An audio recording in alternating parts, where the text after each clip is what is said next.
Assalamualaikum warahmatullahi wabarakatuh. Alhamdulillah. Alhamdulillahi rabbil alamin. Wassalatu wassalamu ala asyrafil anbiya'i wal mursalin wa ala alihi wa sahbihi ajma'in. Amma ba'du. Segala buat langkah yang pertama dan yang paling utama. Tiada kata yang indah selain memuja dan memuji Allah Subhanahu wa Ta'ala. Selawat dan salam mari kita curahkan kepada pemuda padang pasir, penghulu garas Sahara yang dulunya diusir, sekarang dicarikan bagaikan permata. Sahabat dai online dimanapun Anda berada. Dalam waktu yang singkat ini, izinkan saya memaparkan sebuah syarahan singkat yang berjudul Update Iman di Bulan Ramadan. Ramadan bukan sekedar menahan lapar dan dahaga. Ramadan adalah bulan update iman. Bulan untuk memperbaiki diri. Bulan untuk menguatkan hubungan kita dengan Allah. Bulan untuk meningkatkan kualitas akhlak kita. Allah Subhanahu wa Ta'ala berfirman dalam Al-Quran, Surah Al-Baqarah ayat 183 yang berbunyi, A'udzubillahi minasyaitonirrajim. Bismillahirrahmanirrahim. Ya ayyuhallazina amanu kutiba alaikumusiyam kama kutiba alal ladzina min qablikum la'allakum tattaqun. Wahai orang-orang yang beriman, diwajibkan atas kamu berpuasa sebagaimana yang telah diwajibkan orang-orang sebelum kamu. Ayat ini mengajarkan kita bahwa tujuan puasa adalah untuk meningkatkan ketakwaan. Artinya, Ramadan adalah bulan update iman. Ramadan adalah kesempatan emas untuk kita menaikkan level iman kita.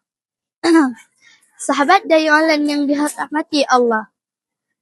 Mari kita jadikan target Ramadan tahun ini. Yang pertama, update ibadah. Update ibadah. Kita harus memperbanyak ibadah. Salat tarawih, membaca Al-Quran, berdoa, berzikir, dan berselawat. Rasulullah sallallahu alaihi wasallam bersabda, "Man shama Ramadanan imanan wa ihtisaban, ghufira lahu ma taqaddamu min dzambihi." Barang siapa yang berpuasa di bulan Ramadan dengan mengharap pahala, maka diampuni oleh Allah Subhanahu wa Ta'ala dosa-dosanya yang telah lalu. Yang kedua, update ibadah, update akhlak. Ramadan mengajarkan kita untuk sabar, jujur, dan peduli. Jangan sampai kita berpuasa masih ada perkataan-perkataan kasar, perkataan-perkataan kasar dan menyakiti orang lain. Rasulullah sallallahu alaihi wasallam bersabda,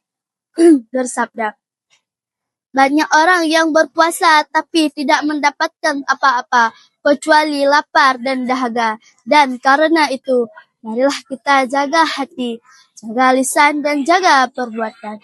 Yang ketiga, update kepedulian sosial Indonesia. Ramadan adalah bulan berbagi, bulan bersedekah. Bulan bersedekah, memberi makan orang yang membutuhkan. Memberi makan orang yang membutuhkan dan membantu yang membutuhkan.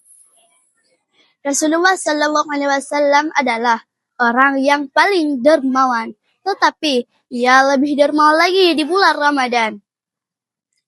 Sahabat dai milenial yang seiman dan seagama.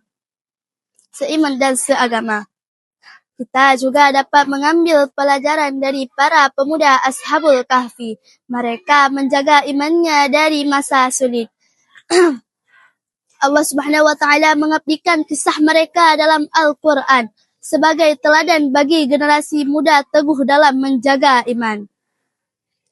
Saudaraku sekalian, Ramadan hanya datang sekali. Jangan sampai Ramadan berlalu tanpa ada perubahan dalam diri kita.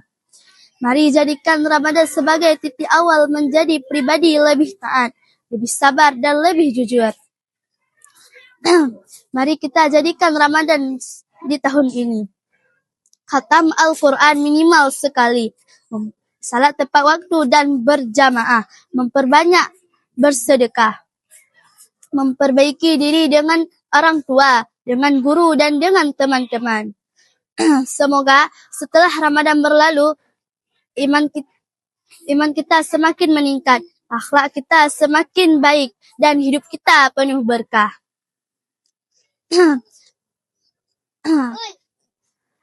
Hanya ini yang dapat saya sampaikan. Semoga kita semua berhasil update iman di tahun ini. Dan menerima ampunan dari Allah Subhanahu wa taala. Wa bihadza akhtimul kalami. Wabillahi taufik wal hidayah. Wassalamu alaikum warahmatullahi wabarakatuh.